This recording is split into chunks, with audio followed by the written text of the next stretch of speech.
has already completed a GAP course over the past number of years. I think it's probably since 2018. So I hope you're all still using everything you've learned on the GAP. And today Scott's going to take us through some new tools they have that can help you in terms of your negotiation going forward. So Scott, I'm going to hand it over to you. We are recording the session because I know not everyone can make it. And also we will be sending out the tools that Scott is talking about to everybody after the call. So Scott, I'll hand it over to you. Well, thanks, Marie. And before I jump in, Sasa, I will address your question right away in the chat. Shall we use some of the GAP tactics on the call? I'd appreciate it if you don't, but that's just between you and I. It's a pleasure to meet you as well.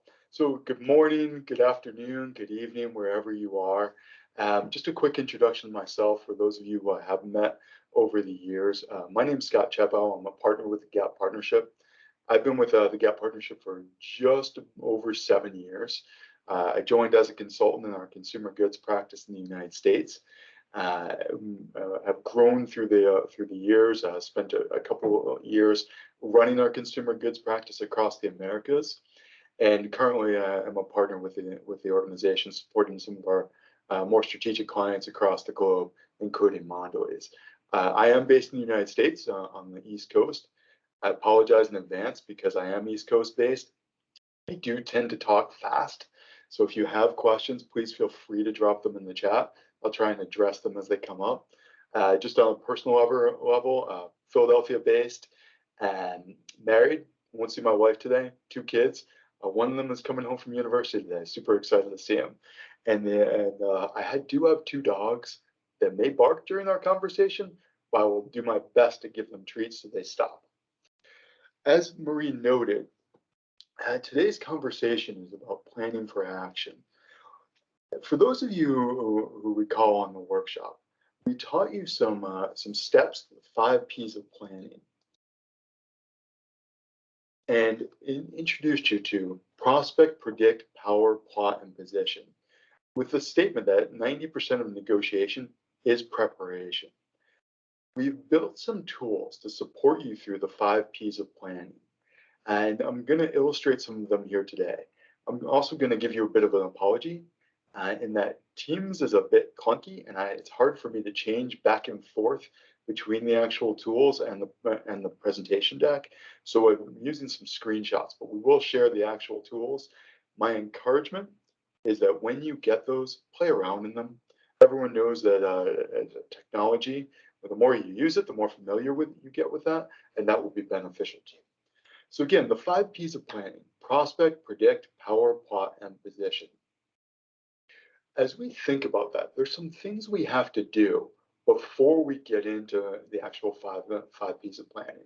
So we've got some tools to use in terms of establishing negotiation objectives and doing a clock face assessment. So when we set negotiation objectives, it's important to have an objective, a North Star as it may be, to drive your negotiation forward, to operate under. For those of you who've ever served in the military, you might be familiar with the concept of commander's intent. The commander's intent is go take the hill. It's up to us to figure out how to do that tactically underneath that. It's also important to have alignment amongst stakeholders. The major reason that negotiations fall flat is that we don't have clear alignment across stakeholders, particularly in this day and age when we've got price increases. We need to take action to address any misalignment. And also, it's important to understand what is your counterparty trying to achieve and what are their objectives in sitting through the negotiation. Everyone has a reason to negotiate. The more you understand your counterparties, the better off you are. So within the tools, it's an Excel-based document with lots of tabs on the bottom. One of the tabs is objectives. We need to establish our objectives. What are we trying to achieve through this negotiation? These should fall in line with A, our corporate strategy, and B, our account strategy. What are we trying to achieve over the longer term with the account? We also need to step back and understand what steps we need to take to gain internal alignment on our objectives across our stakeholders, to make sure we're in the right position and they're on board. It's also important when we talk about negotiation being in the head of the other party to understand their objectives and to start outlining those. The more you understand their objectives, the more you understand the pressures the other party faces, the priorities of the other party, and the more you can structure a deal to suit their needs and to suit your needs as well. The next step in the tools is a clock face assessor. Everyone here has been introduced to the clock face model of negotiation and understands the different aspects of negotiation, the different characteristics that help you define where you are on the clock face. We've helped through our tools build an assessment, asking you questions to help you define where you are on the clock face. So you can understand the circumstances that dictate where you are on the clock face and understanding what your behavioral and tactical strategy would be. You also need to understand where your counterparty is on the clock face. That will help you shape the way you negotiate with them. So again, Excel-based tool, and it will ask you a series of questions to help you define your circumstances and outline where you fall on the clock face. Now, I've taken some screenshots. So this screenshot happened to be on concession trading. It also will walk you through the same questions for your counterparty to understand how you're approaching the negotiation and how you suspect your counterparty is approaching the negotiation. Once you've done that, you also have the opportunity to choose what type of negotiation do I want the other party to be in. And the clock face assessor will give you some things to think about to move the other party into the zone on the clock face, or the place on the clock face that gives you the opportunity to maximize the value extraction or creation as you see fit through that negotiation. Once we've gone through the clock face assessor, established our objectives, we have to think about how we prospect in negotiation. What information do we require, and what is its source? What research do we need to carry out? What questions do we need to ask, and who do we need to ask those of? For those of you who recall that on the workshop, you were, depending on when you went to that workshop, you were either given what we call a moleskin, a little leather-bound book, or for those of you who went previously, you would have received a binder. The fourth tab in your book is a section on questions to ask, questioning toolbox to ask during the negotiation. So you can structure the questions you want to ask before you even walk into that negotiation. Don't ever forget as you enter into negotiation that information is power.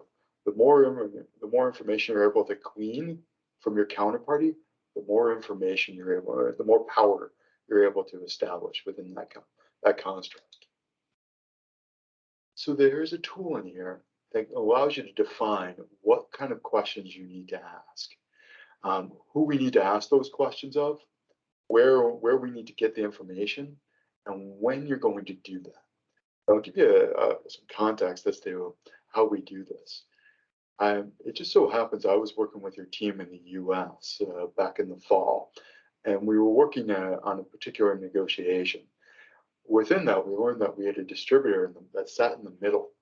And that distributor, as we thought about what do we need to know and who do we need to ask, we determined there was a gentleman named Joey on the distributor team.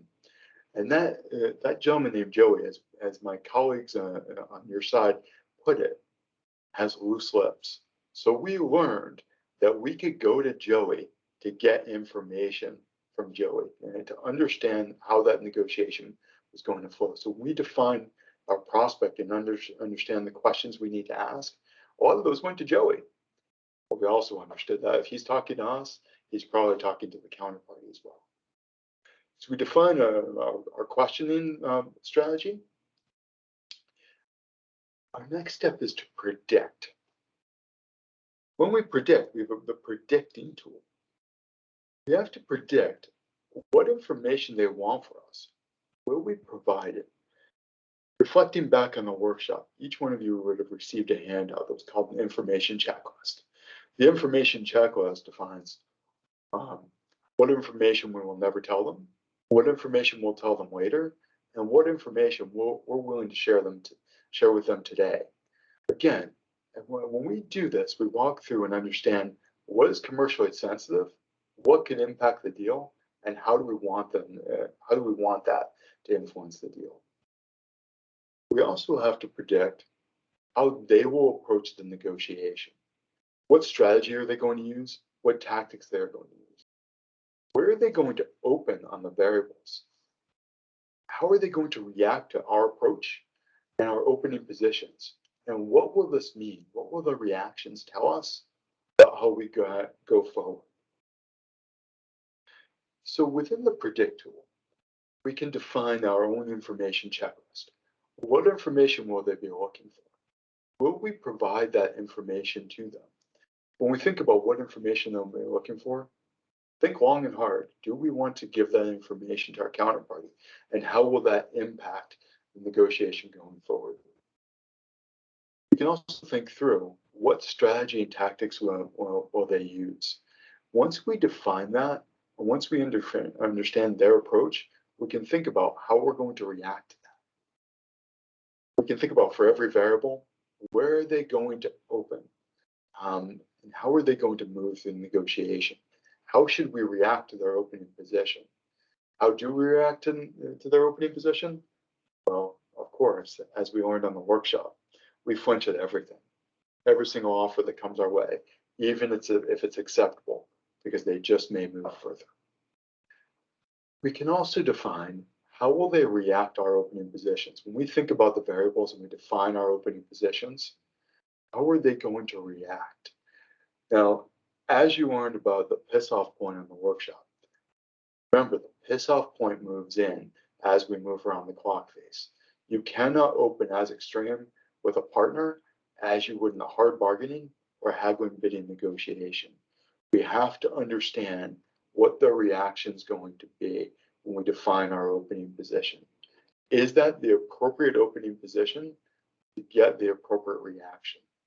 But though, as we define that beforehand, we'll be more confident when we get that reaction from them. We think about considerations when planning. Power is important. We have to understand the balance of power through the negotiation. Think about, where is the balance of power? Where do we see it? Where do they see it? Remember that it's perception. If Sasa and I are negotiating, I don't have actual power over Sasa, and Sasa doesn't have actual power over me. How much do we need them? How much do they need us as we go forward in this negotiation? Who has the stronger BATNAs? Remember, BATNA, best alternative to a negotiated agreement. In other words, plan B. If this negotiation falls short for me, what am I going to do? And if this negotiation falls short for them, what are they going to do? What are their business and personal circumstances? We all would have seen Maslow's hierarchy of needs, the business hierarchy of needs, the personal hierarchy of needs. The more we understand that, the more we can dig into that deep analysis of the balance of power. What time pressures are involved? Within negotiation, generally speaking, it is to the benefit of one party to get the deal done sooner, and the benefit of the other party to take as long as they can possibly can to drag out the negotiation. Does our assessment of power influence where we will negotiate on the clock face? That assessment of power is important. Reflecting back on things you would have learned on the workshop, power governs the value of everything in negotiation. It gives us options if we have power. It gives us options as to what type of negotiation we're going to undertake. If we don't have power, it gives us constraints. Do we have the option to influence the perception of power prior to the start of the negotiations? I'll get a bit deeper into that in a moment. Do this. We built a power predictor You can see some drop downs to the side. We can analyze our power position and their power position by answering a series of questions. We can understand our alternatives are stronger than theirs, the time pressures that we face, the dependency that we have within our counterparties, and the information that will flow between the two parties. We also need to understand how our brands are doing. We have some iconic brands at Mondelez. How are those brands performing within their category? And also the outcome of deadlock. What will that do? When we do this, it will give us a score, and we'll also analyze the other party's perception of power, and it will give them a score. From there, we'll take a look at the power differential. The higher the power differential, the more power we have. The power is strong. You can be assertive from 12 to 24. From 8 to 11, you have more power than they do, but you don't have all the cards. -7 to 7, power is shared. You have the opportunity to seek collaborative solutions. -8 to -11, you have slightly less power than they do. Tread with care.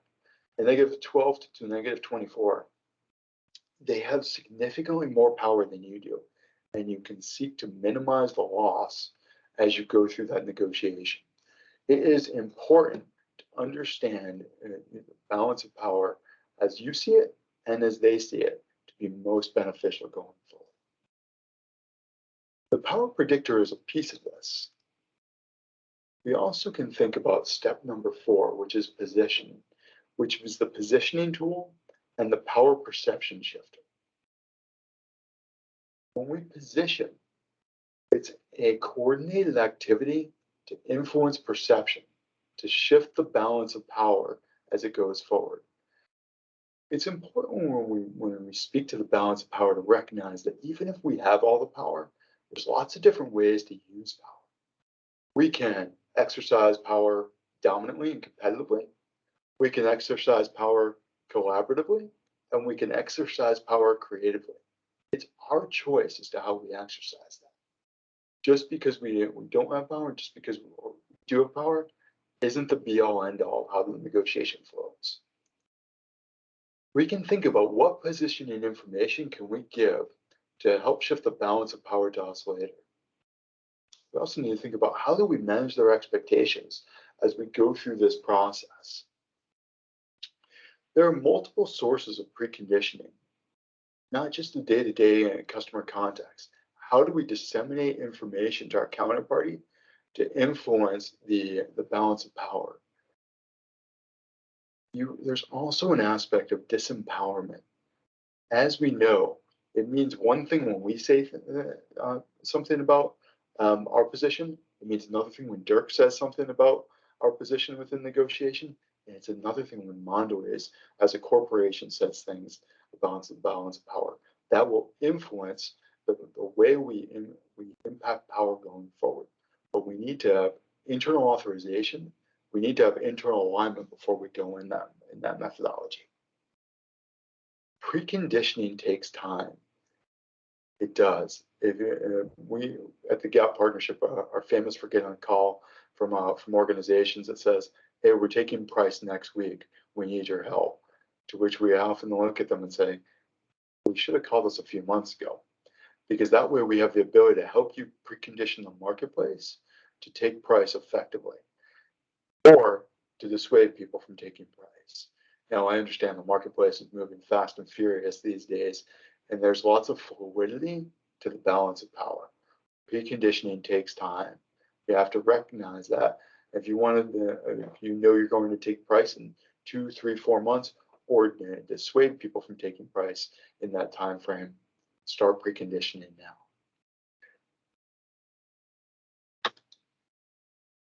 There's 2 things we need to do when we do this. One is to build a power perception shifter. When we do a power perception shifter, think about where do they think we have power. We sit down, we do a deep analysis of where do they think as an organization we have power. Is it supply chain? Is it iconic brands? Is it the overall brand name? Is it category strength? And how do we enhance that perception What sort of statements can we give? Where do they think we are weak? Where do they think we don't have power today? And how do we change that perception over the longer period of time? Where do they think they have power? And how do we downgrade that position? Where do they think they're weak? And how do we exploit this perception? Again, you don't have to rub it in their face because you can exploit exploit's the wrong word. You can utilize power competitively, creatively, and collaboratively. You don't have to rub it in the other party's face how you intend to utilize and boost your power perception. But this shapes the way we communicate with them. Now, I did this a few years ago in the United States with a client. There's one example that always sticks out in my mind. Back in the end of 2017, Target in the United States, big retailer here, put a retail ask out into the marketplace.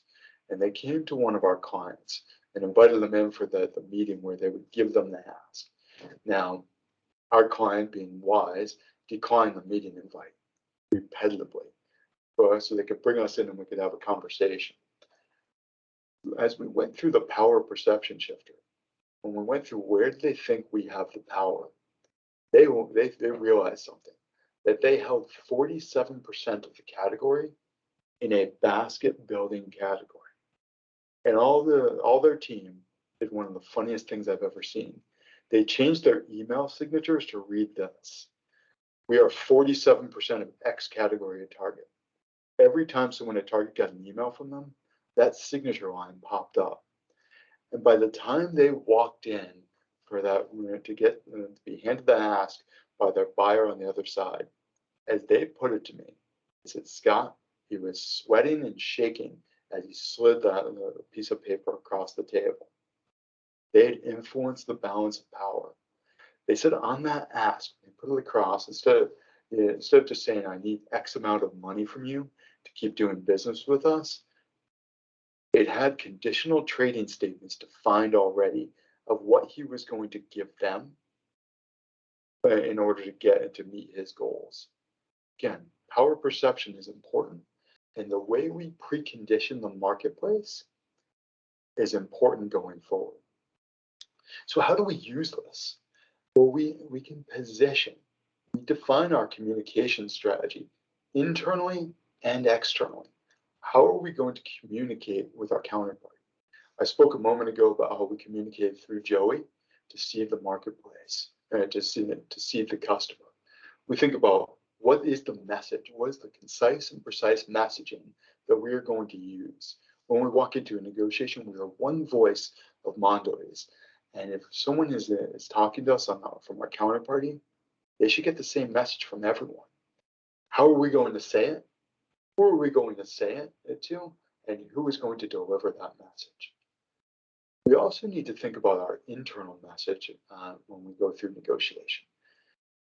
What is going to be the flow of our communication to make sure that those that are above us within the organization and those that are peers within negotiation are kept abreast of the negotiation, understand where it's at all times, and are not pressuring us to move it forward quicker. That's important to position. Then we've got the considerations when planning. The pot for 5. On the workshop, you would have learned about the green and the blue. Things that are low cost to me, the high value to the other party, where you have the ability to look at the other party and say, if you give me your blue widget, then I will give you my green widget. Conditional trading to create value for both parties over the longer period of time. When we think about the considerations when planning, we need to define what are the main trading variables and how important are they to each party. When on the workshop, we went through the trade surveyor. How important is it to the other party, and what's our cost, and vice versa, to understand who the value goes to when we trade variables. What will both parties' breakpoints and parameters be for these variables? How far can I go? What will our opening proposals be? And what moves will we make off of those proposals? How do we move through this negotiation to give satisfaction to the other party? And for each meeting we're going to have, how are we going to define what that meeting objectives are? What are we going to discuss? And how are we going to behave within that conversation? Again, there's appropriate and inappropriate behaviors as you learned on the workshop. For those of you who went through the workshop in a face-to-face setting, you would have seen us give paper tools out. For those of you who've gone in a virtual setting, you would have used some Excel-based tools. Now, here's the good part. In this day and age, we have some tools for you that are incorporated into the Excel-based planning tools that include the same tools you learned on the workshop in an Excel-based form. So we have the TradeStormer. TradeStormer is, again, where we identify the variables at play.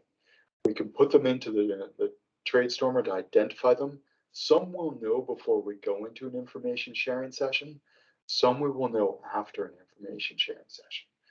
We enter those in, and again, the honeycomb fashion of the cells is just there to simply remind us that in the essence of creating total value, no variable is any more important than any other variable within that context. Once we've done that, we have the TradeStormer where we've entered the variables. They will automatically populate within the segment in the trade surveyor, where we can use the drop downs to understand what's of higher value to us, and what's of higher value to them. What are our takes, the things we want? What are our gives, the things they want? And of course, what are both? Generally, as you would have learned on the workshop, generally speaking, price is a give and a take. Generally speaking, price is a give and a take, because both people want price or both variable. These, once we define these within the TradeStormer, these will automatically populate not just in the trade surveyor, but in the proposal planner. The takes will go to your FU side. Your gives will automatically populate into the then-we side. From there, we have the ability to think about where are we going to open and how are we going to move. The party with the most moves planned and written down on paper usually controls the negotiation. The cool part about this is that this document is not just there for you to build the negotiation, it's easily shareable amongst your internal team so everyone can be on the same page as to what the plan is and what the progress is to the negotiation. And of course, the record of offers. Understanding the value of the deal as it unfolds, what proposals have been put out on the table, and what proposals have they put out on the table, so we understand exactly where we are and the flow. And the good part, in my experience with Mondo, is I know that most of you, 99.99% of you, are experts with Excel. You also have the ability within this document to add another tab and to use that record of offer to understand what the actual value of the deal being proposed by both parties is, so you can move it forward effectively. So again, the record of offers, the figures person's Bible, understand the value of the deal as it unfolds. Finally, a meeting planner. For every meeting we have, we can define what is the meeting name, who's going to be there, and who's going to be there from both sides. This is a really cool environment as we think through all of the virtual negotiations that we've been on. We have the ability to set our meeting invites so that we can prevent people meeting invites from being forwarded. That doesn't prevent someone from actually being in the room on the other side with your counterparty, but it will at least limit from a sharing perspective who has access to the meeting. We define the purpose of the meeting. This is what we're trying to achieve out of the conversation, and our agenda items. Again, an agenda, as you learned on the workshop, is a collaborative document. It is designed to share with the other party before meeting. The earlier you share it with your counterparty, the better off you are from a planning perspective, because they now know what to plan for. They now know what you would like to talk about. And by using it as a collaborative document and understand what they want to add to the agenda, you now know what to prepare for on their side. Critically to a meeting planner is, what is our strategy within the meeting? How are we going to approach the meeting? And does this fit within the overall strategy of our negotiation, our overall account strategy, and our overall corporate strategy? Again, aligning the objectives vertically to make sure that we're all on the right page. Finally, how should we behave within this negotiation? Oftentimes, people get into the room and they forget where they are on the clock face, and they behave differently than they planned to. They either get more competitive and in response to their counterparty's movement, or conversely, they become more collaborative and fair.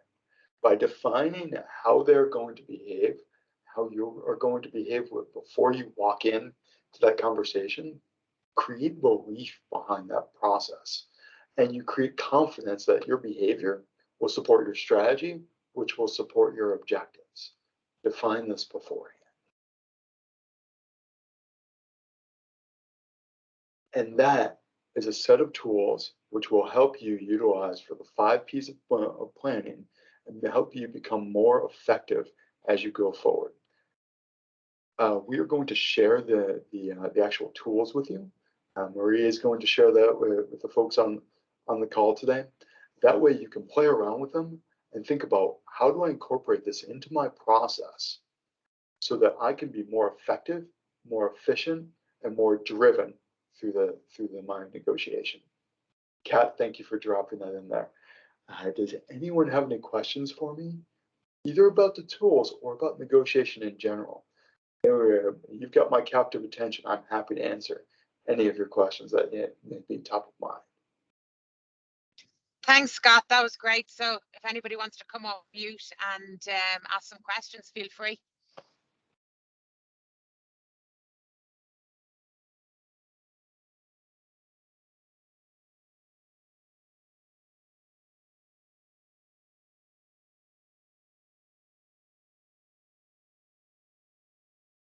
All very shy today. No questions.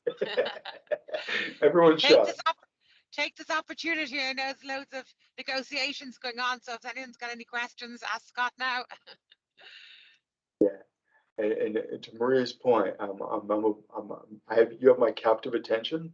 On the flip side, if you're shy, yep, absolutely, Dimitri, I'm happy to share the presentation, and it's been recorded as well. If anyone needs it, I'm always happy to chat through negotiations. You're always welcome to give me a ring. I'm always happy to chat through what you got going on. Katrina, great to see your name up there as well. Thanks, Scott. Scott, is it possible you can show us actually in the live system where to find everything? Yeah, absolutely. Hold on for 1 second. It's a bit clunky in Teams, so I'm going to have to unshare my screen for a moment. Sure. I think it would just be helpful to put it into context where people can access the tools. Absolutely.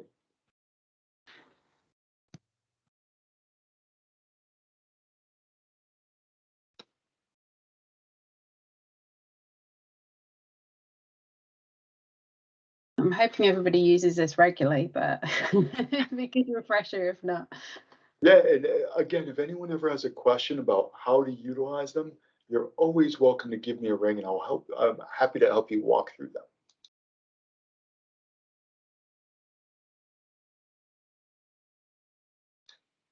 All right, hopefully everyone can see my screen again. So as you can see, it's Excel based. There's quite a few tabs on the bottom. We've got our objective tabs, which helps us define not just our objectives, but their objectives. The clock face tool, this is a little bit of a better snapshot of them, because we have the ability to change the drop downs understand exactly how we're going to walk through that negotiation. And of course, how they are going to walk through that negotiation as well. Which one?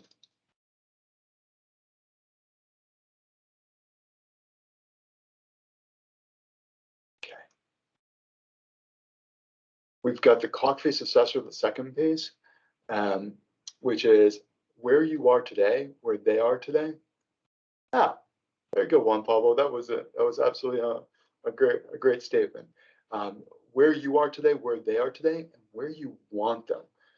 Because that's important to understand. Where do you actually want the negotiation to be?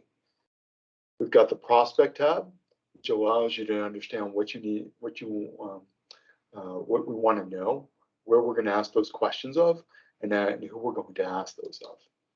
I'm going to predict. I've made this a bit small so I could take a screenshot earlier, but this allows us to understand exactly how they're going to move and how we should react and how they should react.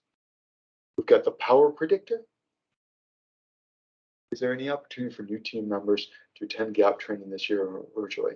Divya, that is a great question. I think that's a better question for either Kat or for Marie. There are absolutely opportunities for people to attend.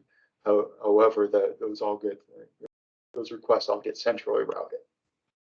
Yeah, I would just say link in with your local sales capability or procurement person, and yeah, we can look into it.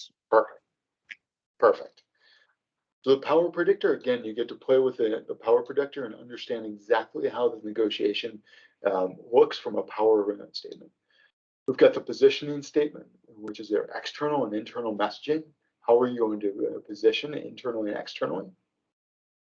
We've got the power perception shifter.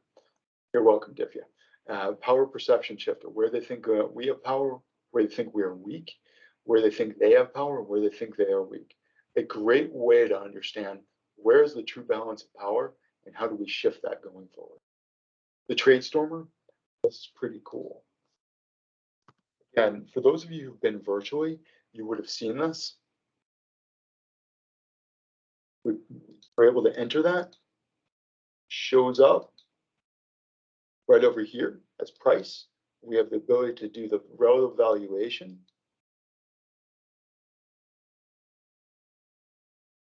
As I click through it, struggle with it. Just kidding.